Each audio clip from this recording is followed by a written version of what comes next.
This is the Evolve Your Wedding Business podcast, episode number 127.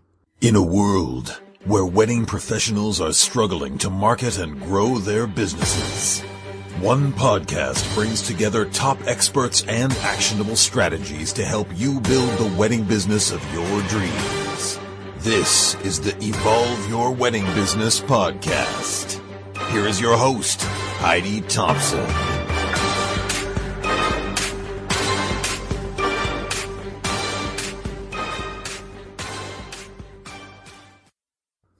Hey there, and welcome to the podcast. If this is the first time we've met, I'm your host, Heidi Thompson, and I help wedding professionals like you grow their businesses without going crazy in the process. And speaking of which, today I have got an excellent interview with a phenomenal copywriter, Ashlyn Carter, all about why copywriting and why brand voice matters and how it can help you actually book more clients. And actually, I have, thankfully to Ashlyn for this, that she has contributed a phenomenal course to the Wedding Business Collective. And I love her so much for this. But this comes actually from having a lot of conversations with members of the Wedding Business Collective and finding that a big stumbling block is not knowing what to say or how to say it in order to necessarily book your ideal clients, book your best people. So Ashlyn has very kindly contributed an expert masterclass, which you can get access to over at theweddingbusinesscollective.com. But she has got all sorts of wisdom to share with you. So let's get right into the interview. Today, I am joined by Ashlyn Carter, who serves creative women as a copywriter and calligrapher. She has quite the amazing track record of people she has helped and launches she has worked on. And she's been featured as a speaker with Creative Live. Her calligraphy has been featured in Style Me Pretty, The Knot, and Southern Weddings. And today, Ashlyn is here to talk about copywriting and brand voice and why those things are so important to your business. So, Ashlyn, thank you for joining me. Heidi, you're so welcome. And that your words were so kind. That sounds so fancy for somebody who's sitting here in a t-shirt and no makeup today. One of those days at the office. I know how that goes all too well. Oh, yeah. Oh, yeah. So what you do is focus on copywriting and brand voice. And I think some people listening might not be super familiar with what that is. So can you give them an overview? 100%. So that's one reason I really wanted to educate this market, because my background is in corporate marketing, but my love has always been the creative world. I did wedding calligraphy as my moonlight job all through while I was working in marketing. And so, I love that not a lot of people completely know what I'm talking about. That's why I do what I do. And that's why I want to get out there with more and more education. So essentially, copywriting is what comes alongside all of the visual elements that you're using to market your creative business, market your wedding business. And it comes along and closes the sale. So all of the words that you need when you're trying to market your business, from captions to your website words to even all of those words that you're using in your inquiry magazine, in your welcome magazine. These are all called copy. That's the fancy word for all those words. And so we're trying to, when we're talking about your brand voice, we're trying to kind of use our words to visually come alongside everything you already have going visually and get that sale across that touchdown line, right? Mm-hmm. Yeah, I think the awesome thing about copywriting is that it is so conversion focused. So yes, if you do really work on improving your copywriting, you can see some serious results. It isn't just making yourself sound better. Absolutely. That's one thing I like about it too. It's art and science. And I really don't even think it's 50-50 art and science. I think it's a little bit more analytical than we make it out to be, which is kind of maybe sometimes a relief to people to hear, because that means we don't have to be these incredible poets and come up with all of this fluff and pomp and circumstance to our writing. But if we can just be really clear and simple and to the point, that tends to work better when it comes to marketing copy. So hopefully that makes all of our listeners today kind of feel a little bit, shake it out a little bit. You don't have to be the next Hemingway or Fitzgerald to be a good copywriter for your business.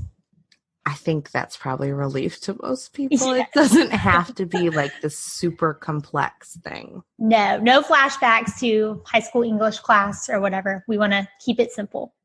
So what kind of a difference does it make in a business when you don't have these elements nailed down versus when you do? I'm sure you have tons of clients you've worked with on this. Absolutely. So one of the things that I tell my students is if you can't tell me so you're the CEO, right, of your creative small business. If you can't tell me as the CEO why you do what you do, the way you do it differently or better than other people who work in the same competitive space, especially people who may be charging maybe less than you do, then we really have to work on this. But if you can't tell me that as the CEO, then this is somewhere that we need to park, we need to camp out, we need to make sure that you can communicate that. I love watching Shark Tank. Heidi, I don't know do you watch Shark Tank? I do from time to time. Yeah, it's always so interesting. I always learn a random business tidbit. My husband and I love it. But you can tell those who get up there and they know how to articulate what their business is and what they do and who they serve. And these are things that no matter, you don't get off the hook just because you're the CEO of your business. You've still got to be able to explain things in a way that communicates to people what you do and makes them interested and makes them want to hear more or purchase your services and your products. And so I think it makes a big difference if you can articulate it. Yes, you can absolutely outsource it. You're sweet to mention, gotten to work on some incredible launches and have some great clients. But I will say, you can't outsource your push-ups. I tell my students that too. Some things we got to figure out on our own before you reach out to outsource it completely and get it off your plate. Some things we just got to figure out ourselves. Because I'm sure when you are working with clients, you are asking them a lot of questions to pull the information that you need out of them so that you can write their copy, you right? Nailed it. Yes. We definitely have, services where we provide, it's a brand story package, and that we really work on excavating your brand message and then taking that and pulling from that your website copy. And then one of the other big arms of the business is launch copy. So anytime that you have purchased a course or a program or attended a conference and you've gotten all the email funnel and you've visited the sales page, that's really the bread and butter of what I do. And I have some associates that manage the other part and service those clients. But you're right, Heidi, even there, if we push a lot of people to maybe figuring this out through a DIY approach before you shell out, $7,500 on getting somebody to help you with this, because again, it comes back to, you've got to be able to know. It's kind of like how, early in your business, before you hire on a bookkeeper, you just got to learn it. You figuring out where the money goes every week and making sure you pay yourself. These are things you can't just outsource right away. You have to go through that hustle period of, doing it yourself for a little while. And I think it's really similar when it comes to your brand message. Yeah, I think even if you don't wind up writing all of your own copy 5 years from now, it's such a helpful skill because it helps you really dig in and understand your ideal client, which I am a huge proponent of. Yeah, when you're able to really kind of drill down and figure that's going to help you in all different facets, from product and service development to any other marketing things you want to do. I'm with you. I can nerd out on that forever. Figuring out working on client survey stuff and really listening to our clients is just, it endlessly fascinates me. One of my students asked the other day, she was like, when do I know I'm done? When do I stop? And I was like, well, I'm the wrong person to ask because I hoard client swipes and listening to people talk. I'm fascinated with how people describe their problems. That's probably what makes me a really nerdy, good copywriter. But that's your gold mine right there. Sometimes the best copy isn't in your head at all. It's in your clients. And so you just got to go out there and get it. I love that you brought that up because the way that we describe things, because, we do what we do every day, is naturally going to differ from the way someone who has never, especially in the wedding industry, you've probably never worked with this kind of professional before. Absolutely. That's a great point. You're going to describe it in such a different way. And that's something, when I work with clients and I look at okay, how are you communicating the value you provide? They're usually communicating it as if they're communicating it to another photographer or stationer. And it's like, no, your people don't actually understand any of this or why it even matters. Yep. That it's funny you say that. So this past week, just behind the scenes of the business, I was filming for our YouTube channel, and this week the video is about like crafting your elevator pitch. And I ran into this recently when we were on sabbatical and in Barcelona. We did this cooking class, and we were sitting down after the cooking class eating this incredible paella that we made. And somebody in our group was going around kind of asking people what they did. And it came to me, and I was like, here it comes. Like, usually I nail this, but for some reason, I think I was jet lagged or something. And I said I'm a copywriter. And usually I don't say that. I just tell people, I help small businesses with their marketing words, because for a lot of people, if you say copywriting, they just, they don't know what it means. And that's totally fine. That's my responsibility to explain that. But yeah, sure enough, glazed looks, like people didn't understand. Follow-up questions came in, and I was like, this perfect example.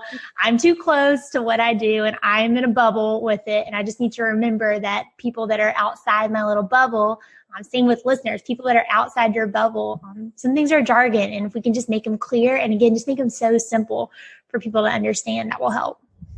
I think a lot of people are probably describing themselves as, like, I'm a wedding planner, I'm a wedding photographer, I run a wedding venue.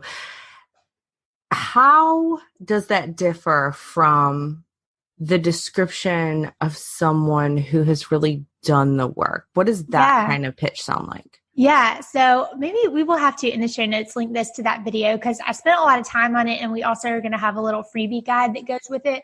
But kind of what I'm encouraging in that video is, don't forget that we as human beings love story, and we are naturally inclined to listen to story, to pay attention to it. It has a certain sticky factor to it. So if we can somehow weave story into when people are asking us what we do, and we tell them, that's going to help out a lot. So I think there's definitely tiers to telling what you do.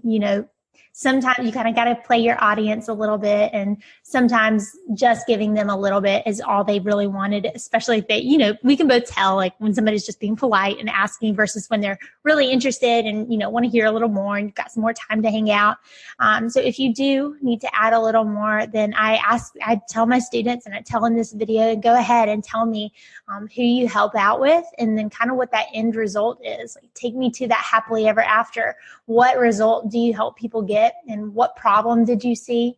What solution did you create? Go ahead and I say practice that too. It needs to be a really quick soundbite, but once you just get in a rhythm and you get that practice, it's gonna be a lot better. I think we've all had that moment too, where you go to a party or holiday parties come around and people ask what you do, and sometimes you say it and you could have gone into a little more detail, and you think, dang it, that was such a missed opportunity. They have no idea what I do. I do so much more than what I just said, and we really could have hit it off and talked about that.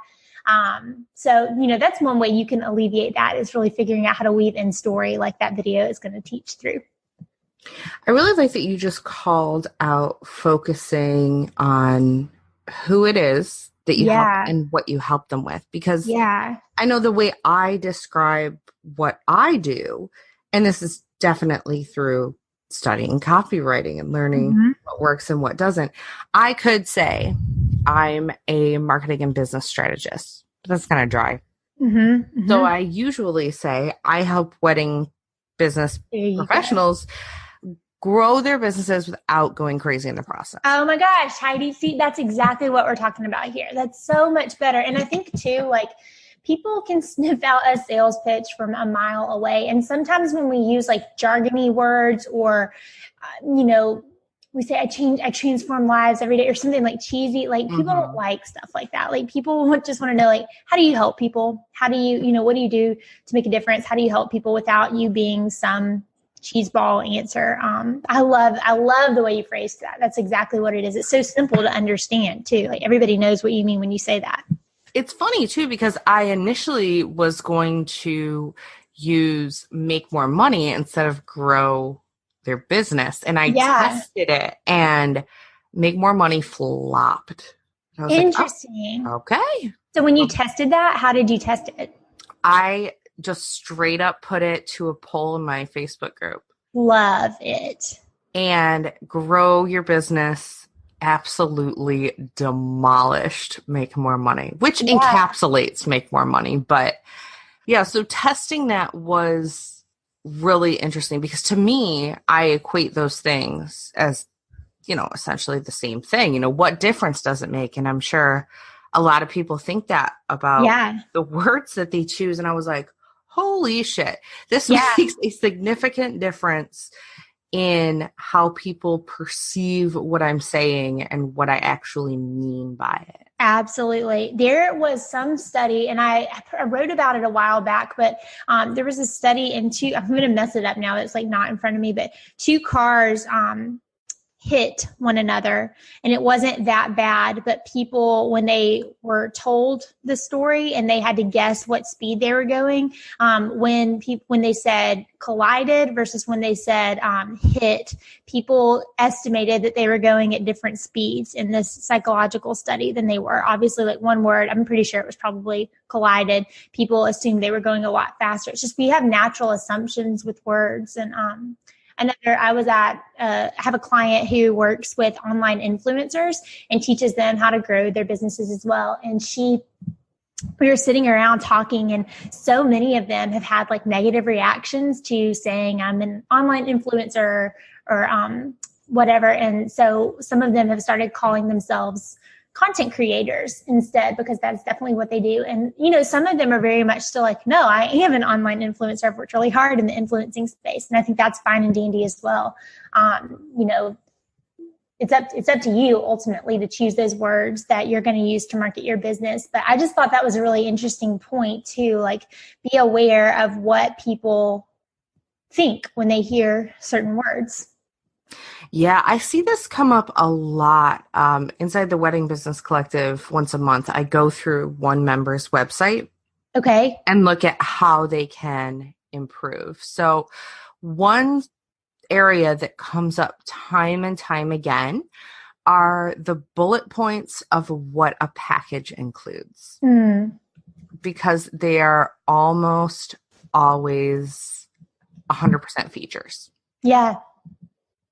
And so if you're not familiar with the term features, a feature is that you are on site as the photographer for 10 hours. A benefit is what that means to... Why does that matter to me? Right. Like, is it a lot? Is it a little? Like, so the example I often give is for photographers specifically, and that is, 10 hours so that when your dad is had a couple drinks and decides to bust out his dance moves, we capture everything. Mm-hmm.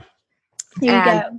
I'm sure you probably see a lot of that, people really focusing on the logical, this is what it comes with. Mm-hmm. Again, because we're so close to our products and our services, and we those are the things that we worked hard to figure out that we can provide to them. But remember, we do it every day. They don't you have to remind people. We call it anchoring in sales. We want to make sure that they anchor it to something in their mind that makes sense to them. That doesn't matter. They don't have a gauge for a lot of the features that you're telling them about. However many pages are in something, or however many hours they get, or however many rounds of edits they get, how many photos even that they get. They don't have a gauge for that. They have a gauge for what matters to them. And it seems like making sure every memory is captured. And like you just said. Do you find that people come up against any particular struggles around that of well, no, I'm telling them what comes with it. And that's what I have to tell them. Yeah, we had a student, or she was a client and then she's moved over to be a student, but we had worked with her on our website copy and it was great. And she was getting a lot of inquiries, but she came back and she said, they're not closing. I can't close these inquiries. I think it's something to do with my inquiry magazine and email template. Can you look at that? And so we did. And what we found is that, she was going into all the features like, the 8% markup fee on vendors. That's always the one that I remember and use as a reference, because if you think about it, earlier we were talking about copy being not in your head, but in your client's head.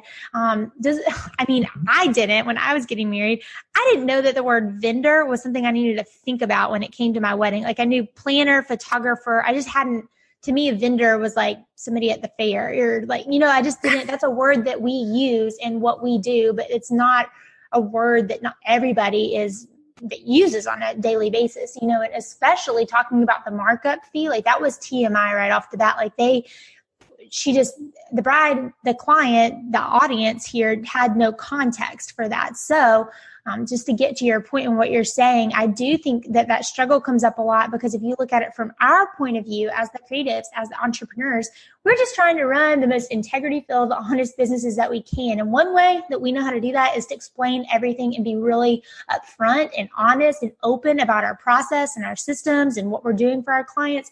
And so I really think that a lot of times when we're communicating, all of these features, we're doing it because we are so proud of what we've built. And, we want to tell them like, this is all for you, babe. Like I've done all, these are all the features that I'm giving for you. But, we just, sometimes we forget where they are contextually and where they are in the sales process. So I absolutely see that. And I think it really just comes from us wanting to run honest businesses at the end of the day. And we sometimes tend to bake in a few things that aren't really of interest to our clients quite yet because we haven't explained why they should be of interest to our clients.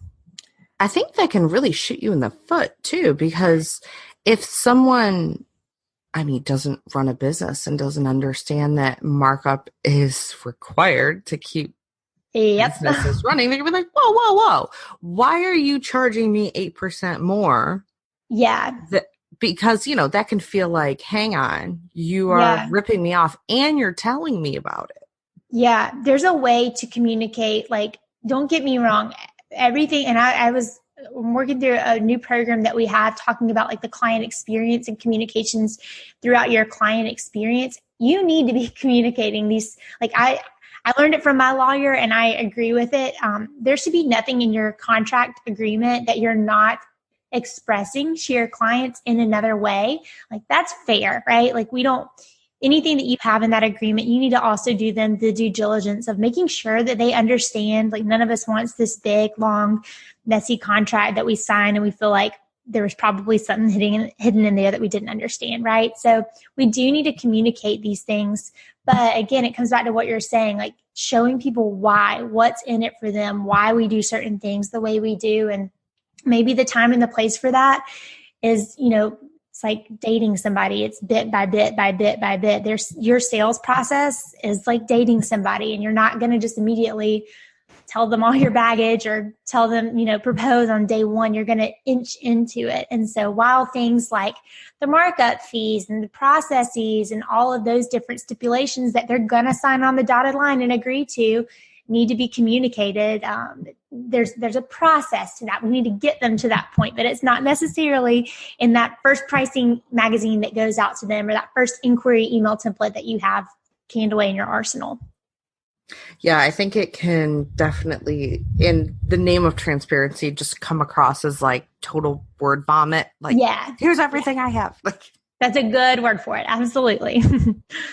So speaking of why things matter, why does brand voice matter in all of this? Yeah, absolutely. So, when we think about our visuals, like you've worked so hard on getting them to look a certain way. We focus a lot on like our Instagram feed as creatives and making sure that we give a branded experience throughout all of that. But brand voice matters because if the things don't align, if your brand looks like it should sound one way and it doesn't, there's, dissonance there.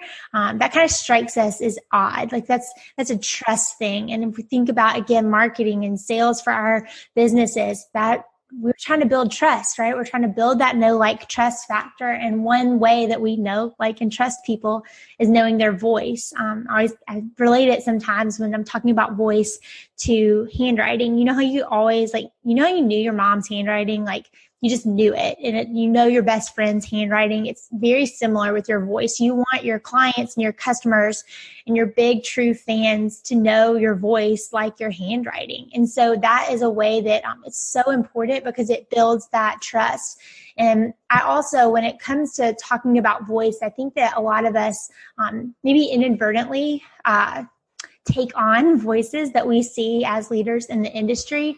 And I think it's too really important to spend time honing our own voice, because we've got to figure out what's going to be natural for you to say and sound like. And again, just to bring it back to those clients and customers, sometimes people ask me, is it all me? Is it all my voice, all me? Or is it a little different when it comes to my brand?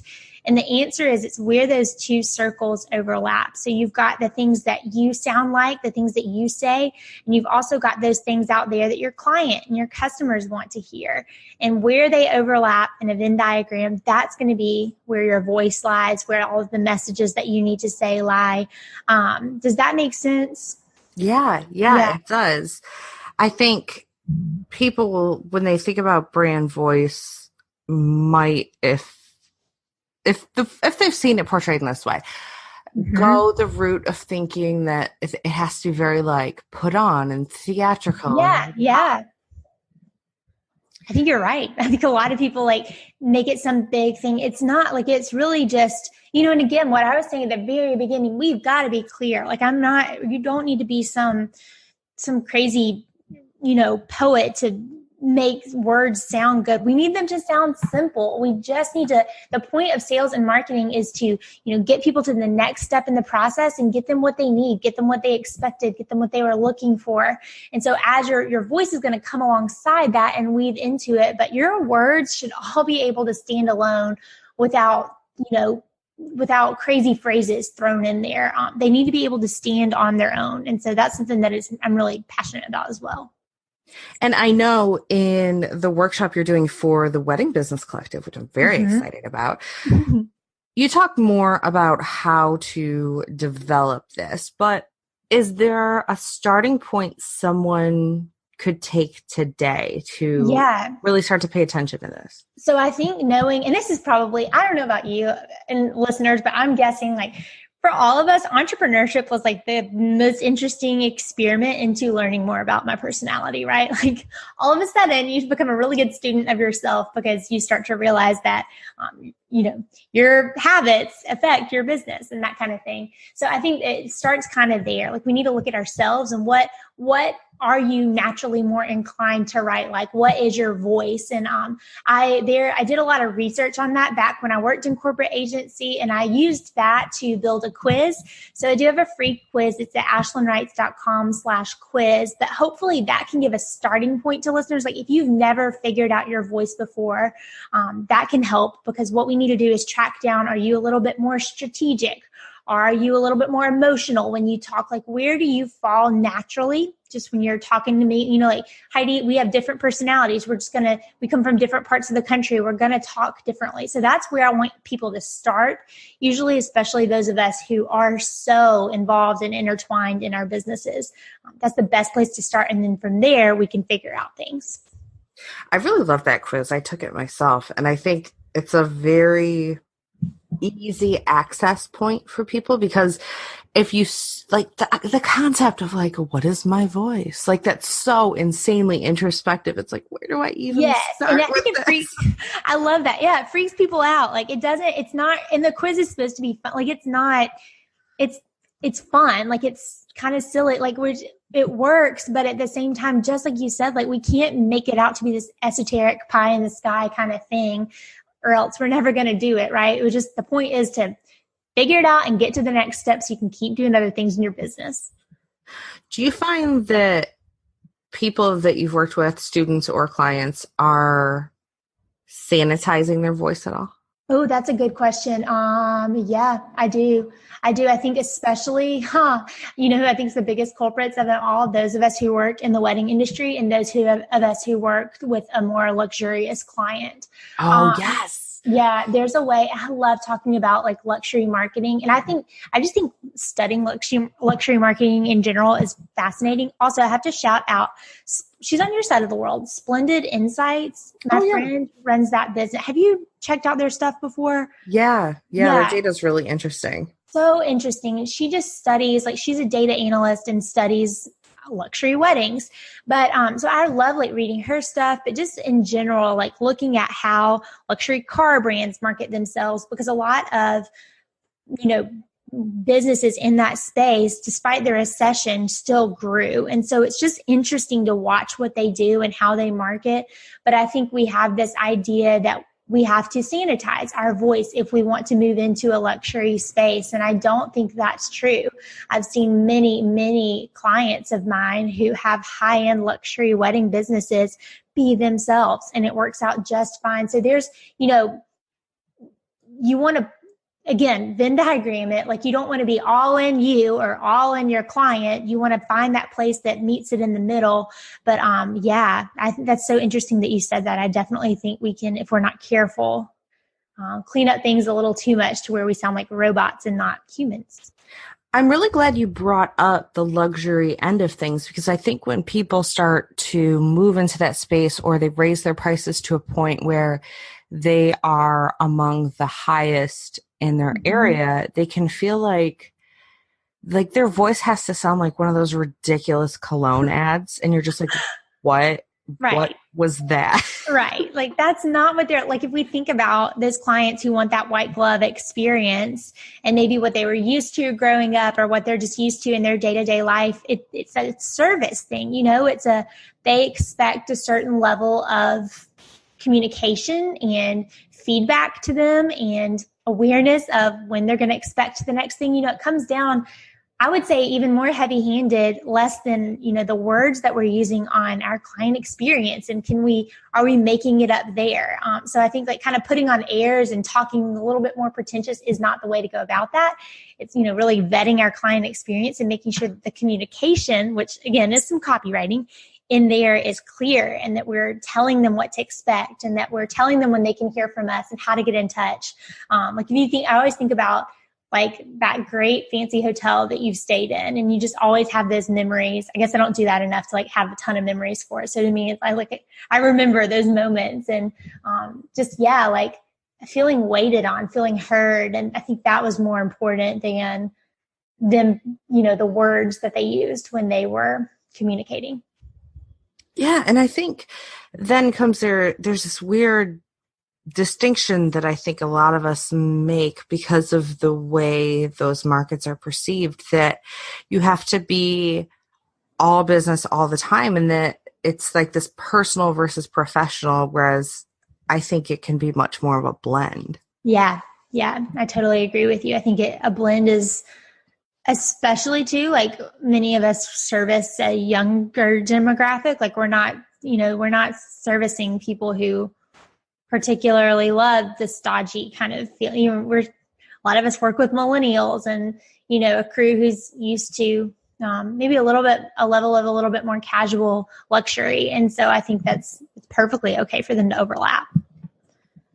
I'm really happy you said that. I tell people that, and I think they need to hear more people say that. Okay, well, we're going to get out there and we're going to share that message, because don't put on airs. So much of what you're selling, within your business is how you are doing this different, especially if you're charging more. So you have to have that kind of personal connection. And I think a lot of people don't think that way, even though that's how we all behave as consumers. Yeah, I like that. I have a lot of thoughts on that. I feel like they're like all swimming in my head. That at the end of the day is exactly what you said, what differentiates us. Like there's other copywriters out there. There's other calligraphers out there. There's other wedding coaches out there. Like that's capitalism. Competition is a good thing. Like it enables us to do our job. And I think that instead of approaching that with like a scarcity mindset, we have to remember, if anything, getting more clear and getting like more honed in on exactly the brand that we want to develop. That is the way, that the gateway to opening up, more clients and more sales and more services. At least that's what I saw. I remember I was terrified to kind of stick my stake in the ground and have my own voice and my own brand. And, I thought that would close out people that didn't agree, and it does, but that's okay, because then the people that understand that they need to work with you are going to come your direction. Yeah. If you can decide who you want to be the go-to person for and put your stake in the ground like that, you become a magnet for those people. Absolutely. Because like you said, who doesn't want to be heard? We all like when we have experiences and it's like, oh, yeah, this company gets me. Yes. Or I agree with them on whatever this is. Yep. Weird example.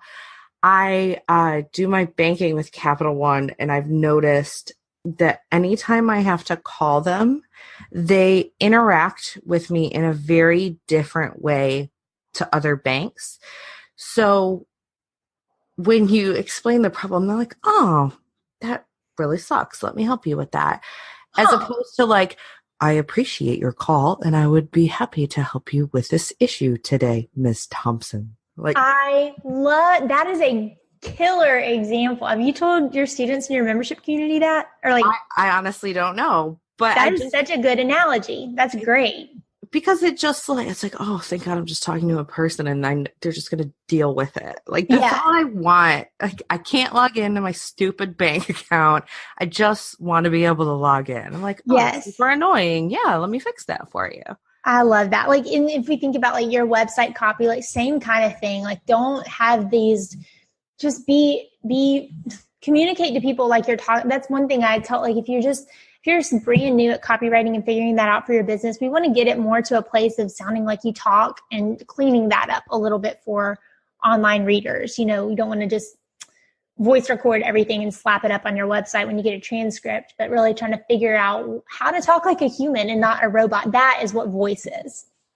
I don't know what it is, but I think like there's something that happens when you're going through school and you're learning how to write, and it just gets like the simplicity and the voice gets squashed out of you. Yeah, that's a great point. I think it does. So it's like you overflower things, and it's like, no, that sentence could have been 5 words. You think that's a perfect point to bring up. And I think it's because we're trying to stretch those page limits. It's like 2-page report due. So add in a couple of adjectives and call it a day. Yep, 7 adjectives per sentence. That should do it. Yeah, but you're right. It's the opposite in business communications. Like, we want to say things as briefly as possible. Like, don't use 2 words when one will do just fine. Utilize is one of my least favorite words, because I'm always like, you could actually just say use. Like, just make it so simple. I had an algebra teacher in school who wrote KISS on the board, and it stood for keep it simple, stupid. And anytime anyone overcomplicated something, you just point to it and he's like, yep. Oh, that's a good teacher. So true. It's so easy to overcomplicate things. And I think you make a really good point about writing how you speak, because then people can get a sense for you. They can get a sense for how you're different. Right. Because, anyone can copy your packages, but they can't copy who you are. They can't. Yes. Amen and amen. Like, I think that's where the security comes too, and like business ownership. I know that I call it inside my program, it's your onlyness factor. Like, you need to figure out what that is about you that makes you the only person that does what you do. And a lot of times it's our story. Sometimes it's our process though. But like, yeah, if you can be the only one in a space that is a certain brand, then you win that corner, like that's the point. And that is the beauty of the marketplace, is that there's all the different types of, resources that we can choose from to who we want to work with. But oh, that's good. Yeah.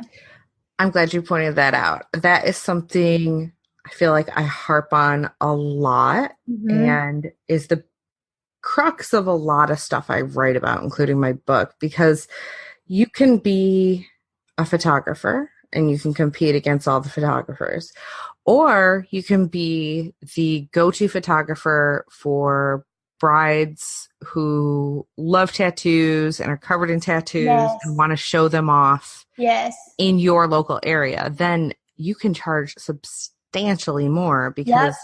you're the expert, you're the go-to. I love that. Have you read Red Ocean? Is it Blue Ocean or Red Ocean? Do you know what I'm talking about? Yes, I do. And I think it's called Blue Ocean. I think it is Blue Ocean Blue Ocean Strategy. Strategy. That's it. Yeah. I haven't read it, but I think it talks about that and I need to because I'm with you. I'm like so passionate. That's like one of the biggest things I want to tell new business owners. I'm like, I promise you it works. It sounds so counterintuitive to like tell people no on their business, like, you know, tell people that are coming to you for work. No, like I remember that I was like, no, I still need to take on all these other copywriting projects that are coming in from all these different corporations. But like at the end of the day, I knew the market that needed it where there was nobody. And it's like, if you can just make that trust fall happen and go for it, I promise it's like the riches really are in the niches, even though it's absolutely terrifying at first. And I do, when people are scared to do it, I really do want to throw them a bone because I'm like, I get it. That'll keep you up some nights when you're thinking about pivoting and really niching down a little bit. Yeah, it's really interesting and counterintuitive the way that really focusing in on, you know, your specific ideal client attracts more of them. Yes. And when you dig into it, like it makes sense, but it makes zero intuitive sense. Yes, it does. It makes zero intuitive sense. Nailed it. And Blue Ocean Strategy, which I haven't read either, I've read the summary, is, I know, essentially about, you know, you are creating a category of your own that you can dominate so that when there are comparisons, it's not apples to apples, it's apples to oranges. Yeah. Which helps a lot. So, you know, if you are a wedding planner, there are a ton of other wedding planners, but if you're the go-to person for this specific group of people, that really sets you apart. Amen. And I think I don't know, I think about it a lot, Heidi, because I do believe that there's so many, like I see it so many times with students and just people at conferences I run into. Like a lot of us are drawn to what we do as creative entrepreneurs because we're passionate about it and because like it was that thing that if we could figure out how to get paid for, we wanted to do, right? Mm-hmm. But like at the same time, we just have to like wise up to the fact that there's certain market things that happen in the economy that you can't ignore just because you're a creative business. You can't ignore supply and demand just because you're in the creative space or are an artist or are passionate about what you do. Like if you're running a business at the end of the day, there's market awareness that we need to have. And so I think that like one of the best ways to overcome that as creatives is to think about how can you figure out that one thing that you do differently from anybody else, or how can you niche down? And that way you still get to do this thing you're passionate about and get paid for it. Instead of being some starving artist, but at the same time, like you got to play to supply and demand a little bit. Yeah. Yeah. And I think artists in particular who are really successful definitely play to this. You know, they have a particular style. Like, you know, you see their work and you're like, oh yeah, that's this person. Yeah. Or they have a particular subject that they paint or draw or whatever the case is. So that it is really specific to them. Yeah. I love that. Yeah. Cause I do. And it breaks my heart, but I remember I was like that too. Like when I just remember sitting in my corporate job being like, if I could just do calligraphy full time, that would be the absolute dream. But like, I couldn't really, make that a volatile thing unless I understood my craft and how it was different. And if I had to spend a lot of time making my own style. And I think that goes for a lot of us as creatives and as artists. Like we have to figure out what is different about us, because unfortunately you can't just get paid just because you're passionate about something. And that's okay. That means that we get to have hobbies too. It's a good thing, but it's just like making sure that we're aware of that. Yeah, I think a lot of people, especially when they first start, have that kind of sit and wait for business to come in kind of mentality, as opposed to, cultivating their brand voice, cultivating their style so that, they are a natural magnet for the type of person they want to work with. Yeah. Like when you go into this kind of thing, you're a business owner too. And so, I like that a lot. So much of copywriting and brand voice has to do with your ideal client. And I think that's why I like it so much, because it's so unique and individualized to each person's business. But I can see where that's also incredibly daunting. I think it can be daunting if you don't realize, like, I think one thing I want to free people up to, you're allowed to study and spy and listen on what your ideal client is saying. Like, you're allowed to use their phrases and state them right back to them. That's one thing.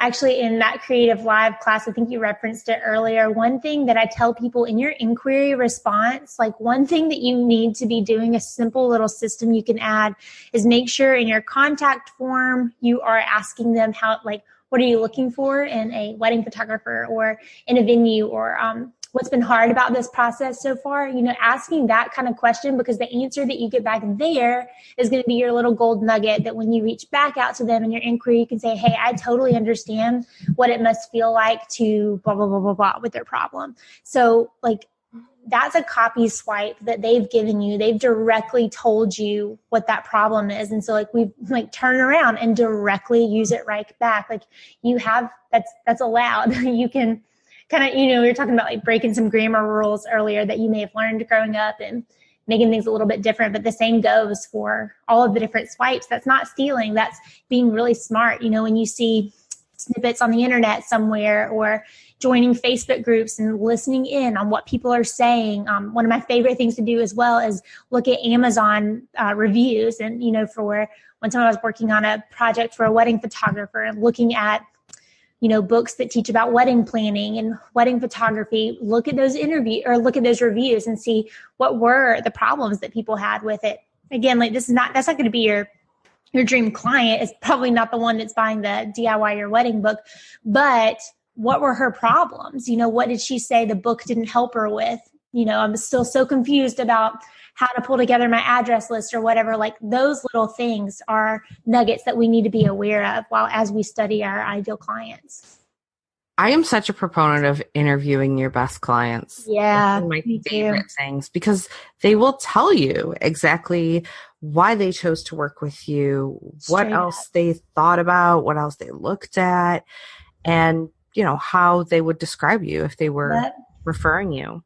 People love to give their pain points. I love to get, whenever somebody's like about to launch something that I need, I'm like, oh, can I tell you all my pain points? Like, I will load you up on my situation right now and tell you what, you know, where I need some help. So I think, like, yeah, we take for granted too. People are happy to tell you their problems, what they're looking for, what their dream product would be. If they could wave a magic wand, what this would look like. The people will love to tell you that if you can kind of rip that Band-Aid off and try to enter into that conversation with them.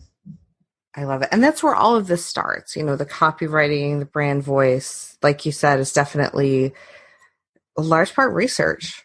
Yep.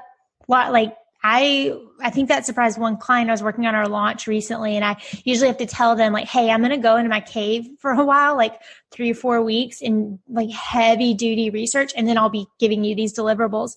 And she was like, wow, like, I had no idea that, you know, 70% of your process is research. And like, yeah, like, I really think 60% of any copywriting is spent in research. And then the rest of it is applying strategies that, well, I guess for me, it's, you know, 30 or 40% because I've spent a lot of time, you know, building those templates and strategies, but still, it's going to be majority research. And then you're just going to be hopefully plugging those into templates and things that you have found that work for your business. I actually think that's an easier way to do it. I can see how that would sound like, oh, I got to do all this research. But it's the difference between starting out with a blank page and that cursor just at you, and having something that's almost there and you just have to kind of edit and finesse it a little bit. Amen. It's like, I tell too, and I don't know if I think I've said it on like content, YouTube stuff. I think I've said it a lot, but it's like having your mise en place, like a chef. I was a publicist for a chef for a while. And so I kind of learned like how they have things together before. Or I guess it's like when you're cooking at home and you make things ahead of time and have them all chopped and sitting out and you feel like you're on a TV show for a moment, like having all of that pulled out together before makes the process easier. And I think you killed it with it. It's that blinking cursor syndrome. You should not start copywriting for your business there.